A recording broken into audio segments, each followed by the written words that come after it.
سلام دوستان. خدا کنال شما خوب باشه.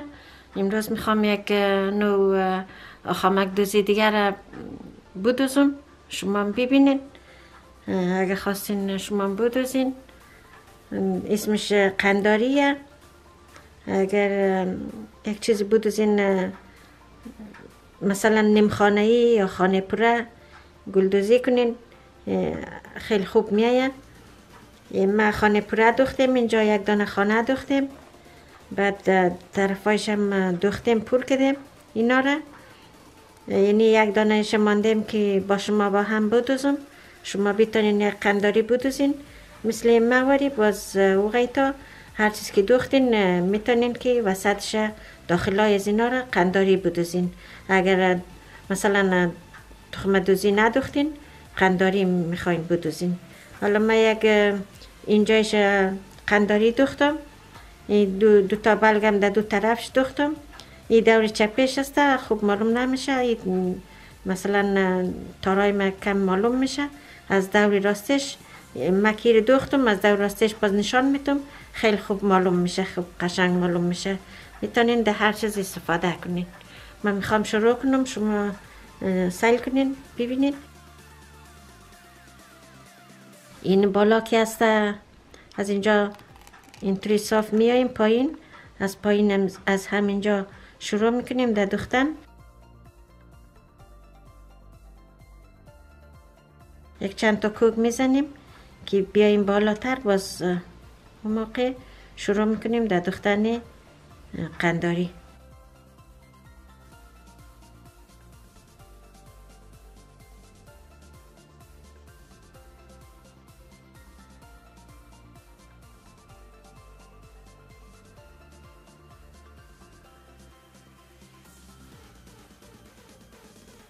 سه تا کوک، چهار تا کوک خوب یک اندازه ردیف میدوزیم این بالا. نه تار زیاد میکنیم نه کم میکنیم.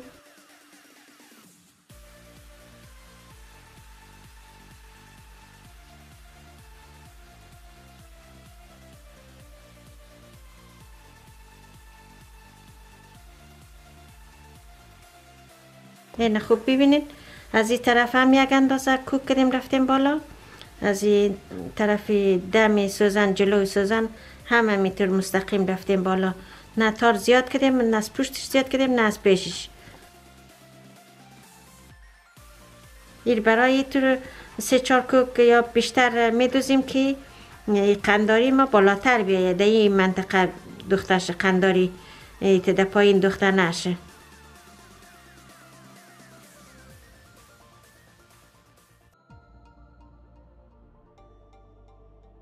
این در نظر من اینجا جایش خوبه. حالا شروع میکنیم در قنداری دوختن در سر از کوک قبلی. از وسط از کوک قبلی سوزن خود چکه میکنیم. اندازه میره همین قدر تار دوباره میگیریم.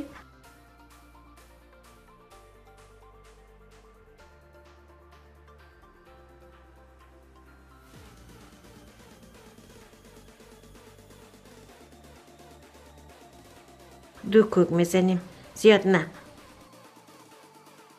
این دفعه دوباره ایسوتر میاییم. از وسط همین کوکی که حالی دو تا کوک زدم، از وسط ازی دو تا کوک دیگه ایسون میزنم.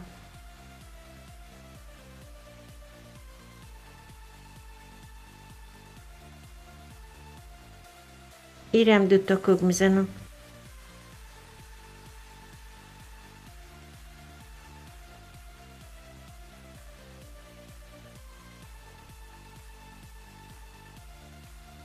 این دفعه دوباره پس برمیگردیم دیگه. اینطور پیش نمیریم، ایسون نمیاییم. دوباره کمی پس برمیگردیم ایسون. مثل ازی دوختی که اینجا دوخته بودیم، مثل ازی کمی پس در میاییم.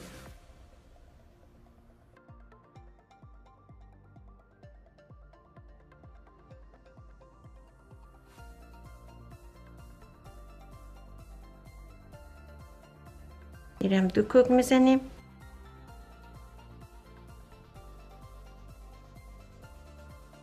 در سرش دوباره باز یک چند تا کوک دیگه باز میزنیم.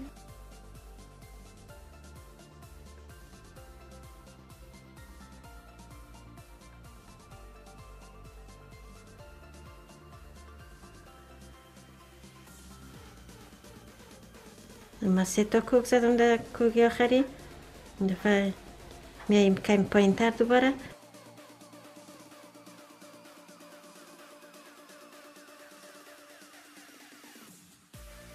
حالا 2-3 کوک که زدیم، این دفعه جفت زیر روبرویش اینجا کوک میکنیم، مثل همواری 2 کوک دیگه میزنیم میسون روبرویش.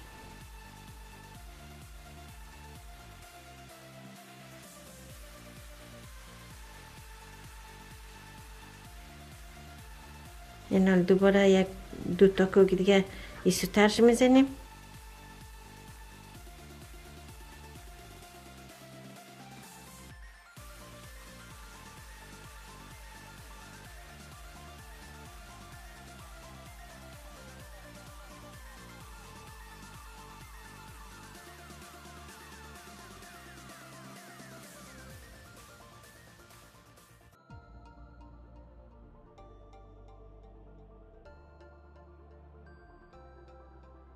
اینه حالی کوک کردم، مثل از این کوک های وری آمده. باز وسط از این که خالی منده، یه وسط از این دوباره کوک میکنیم.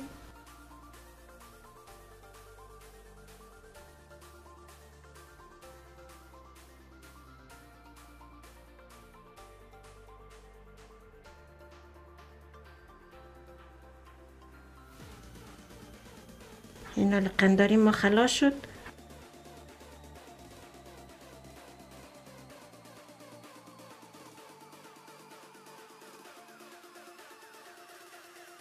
حالا یه قنداری که خلاص شد، در پالش مثل از این وری کوک میکنیم، مثل از این وری که همیگشان یک رقم شه.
این حال من نیم خانه‌ای رو دوختم اینجا. این بقیهش دوختم که وقت شما هم گرفته نشه، وقتی من گرفته نشه.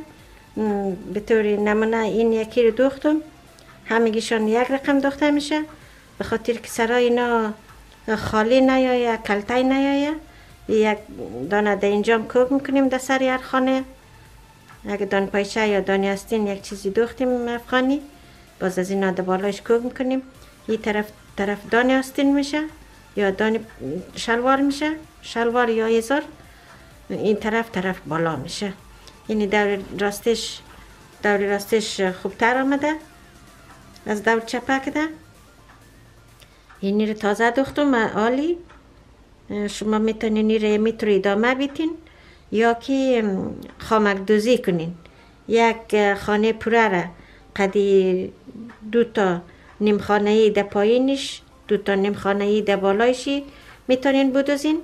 باز از این نام در بالایش میتونین بدوزین. باز مثل همین واری که اینجا تور کنین ادامه شه. میتونین خامک دوزی بدوزین یا از این برگکا بدوزین، هم خوب معلوم میشه. اگر دوش با هم دوختین هم خوب معلوم میشه. اگر یا قنداری یا از این تخمگا دوختین هم خوبه. هر کدام که دوست داشتین میتونین که کارتان ادامه بیتین. خب دوستا دیگه وقت شما رو نمیگیرم. لایک یادتان نره، سابسکرایب یادتان نره، ویدیوهای ما رو بیشتر نگاه کنین، پیشنهاد خود کامنت کنین. امیدوارم شما خوشتان آمده باشه، شما استفاده کنین دیگه. خداحافظ شما.